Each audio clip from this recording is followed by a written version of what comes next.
Hello learners, welcome to Unacademy. मेरा नाम प्रांजल सिंह है और आज हम और आप मिलकर ये बात समझने वाले हैं कि क्यों इस वक्त हमारे देश की सोशल मीडिया में अखबारों में एक हैशटैग ट्रेंड कर रहा है, impeach chief justice B R. Gavai. ऐसी क्या बात हो गई जिससे हिंदू सेंटिमेंट्स इतने ज्यादा हर्ट हुए और पूरे देश में इस बात की चर्चा चल रही है कि हमारे देश की चीफ जस्टिस को उनके पद से तुरंत हटा देना चाहिए। और ये भी हम समझने की कोशिश करेंगे कि इसके बाद चीफ जस्टिस ने क्या कहा और साथ ही साथ ये भी देखने की कोशिश करेंगे कि क्या ये चीज प्रैक्टिकल है कि चीफ जस्टिस को उनके पद से हटाया जा सकता है। समझते हैं हमारे आज के इस वीडियो में। इस वीडियो को शुरू करने से पहले इस न्यूज आर्टिकल को देखना और समझना बहुत जरूरी है। ये आज ही का न्यूज आर्टिकल है जिसमें हम देख सकते हैं कि इस बात को रिपोर्ट किया गया है कि इस कंट्रोवर्सी के शुरू होने के 48 घंटे के बाद चीफ जस्टिस गवई ने एक पब्लिक स्टेटमेंट दिया और अपनी बात का क्लैरिफिकेशन दिया कि ये बात कहां से कहां ले आई गई और उसके साथ ही साथ उन्होंने असल में क्या कहा था और उनके इंटेंशंस क्या थे। समझते हैं इस बात के बैकग्राउंड से। ये जो पूरी की पूरी कहानी है वो शुरू होती है खजुराहो आइडियल के एक पिटीशन से, यानी कि यहां पे हमारे देश की सुप्रीम कोर्ट में एक राकेश दलाल नाम के व्यक्ति हैं जो कि एक डिवोटी हैं, यानी कि एक ऐसे व्यक्ति हैं जो भगवान की पूजा करते हैं। उन्होंने पूरे देश भर में अलग अलग पिटीशंस फाइल करी हैं, मंदिरों के जो रेस्टोरेशन है उसके लिए या फिर मंदिरों में जो खराब व्यवस्थाएं उसके लिए।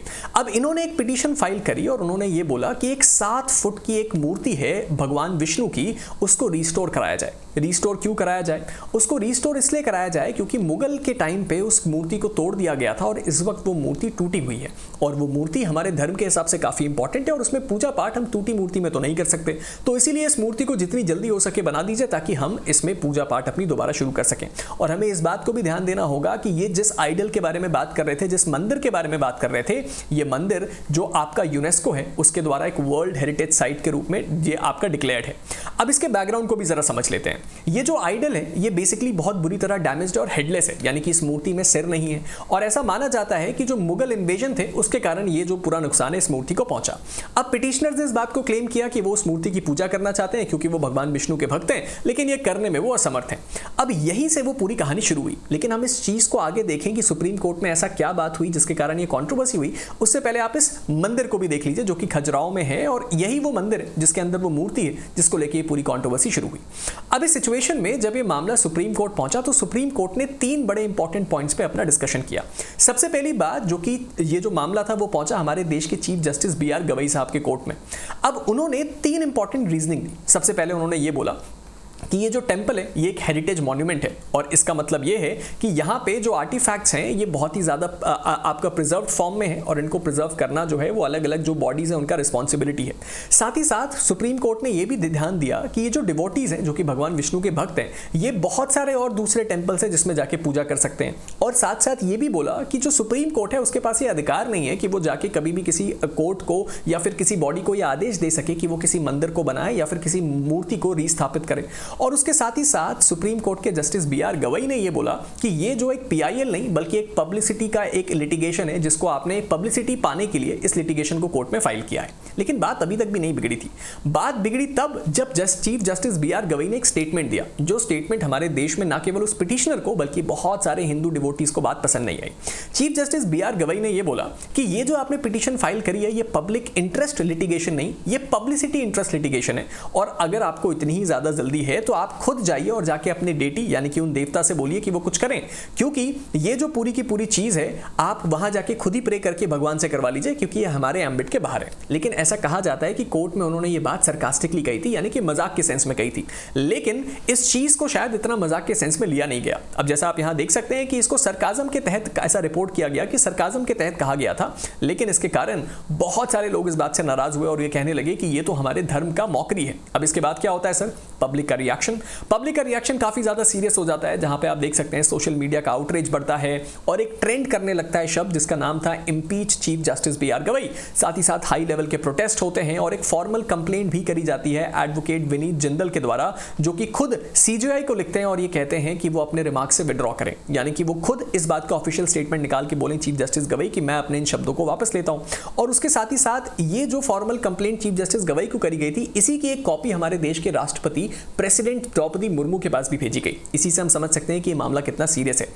अब एक छोटा सा सवाल आप में से बहुत सारे लोग मुझसे पूछ रहे हैं कि सर हमें यह बताइए कि अगर सचमुच क्या chief justice B R Gavai को इंपीच किया जा सकता है, उनके पद से हटाया जा सकता है? तो उसका जवाब मिलता है हमें हमारे कॉन्स्टिट्यूशन के आर्टिकल 124 सब क्लॉज 4 में।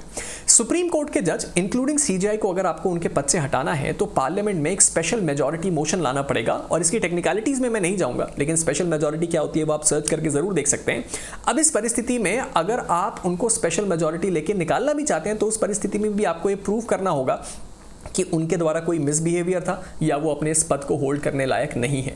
तो बेसिकली अगर प्रैक्टिकल सेंस में बात करी जाए तो ये चीज़ अनलाइकली है होना, क्योंकि ये इस चीज़ को कोर्ट में प्रूव करना उससे भी ज़्यादा इंपॉर्टेंट है पार्लियामेंट में प्रूव करना, बहुत सारे मेंबर ऑफ पार्लियामेंट्स को एक साथ जोड़ना, ये सारी की सारी चीज़ें प्रैक्टिकल नहीं है। ये कॉन्ट्रोवर्सी थी जो कि सोशल मीडिया पर ट्रेंड करी, और अभी जो रिसेंट एक्शन है जो कि आप देख सकते हैं यहाँ पे, जहाँ पे चीफ जस्टिस गवई ने एक स्टेटमेंट दिया है कि वो सभी धर्मों का पालन करते हैं, वो सभी धर्मों का सम्मान करते हैं, और उसके साथ ही साथ उन्होंने ये भी बोला कि सर मैं प्योर सेकुलरिज्म पे बिलीव करता हूं, मेरा किसी भी धर्म के अगेंस्ट कोई बायस या कोई भी हेट्रेड नहीं है। तो बेसिकली उनके कहने का मतलब यही था, और उन्होंने अपने पक्ष को भी क्लियर कर दिया है, तो शायद ये बात आगे ना बढ़े। लेकिन हमें इस बात को जरूर देखना चाहिए कि जब कभी भी हमारे देश का कोई भी जज कोर्ट में बैठ के कोई भी बात कहता है तो उसका जो पब्लिक पे असर है वो किस तरह से पड़ता है, ये बात का ध्यान एक जज को भी रखना चाहिए। क्योंकि अगर कोई पब्लिक सेंटिमेंट हर्ट होता है तो वो हमारे देश में एक अननेसेसरी काफी बड़ी कॉन्ट्रोवर्सी बनती है, जिससे हमारे देश का और हमारे देश के लोगों का दोनों का समय भी बर्बाद होता है और साथ ही साथ सेंटिमेंट भी हर्ट होते हैं।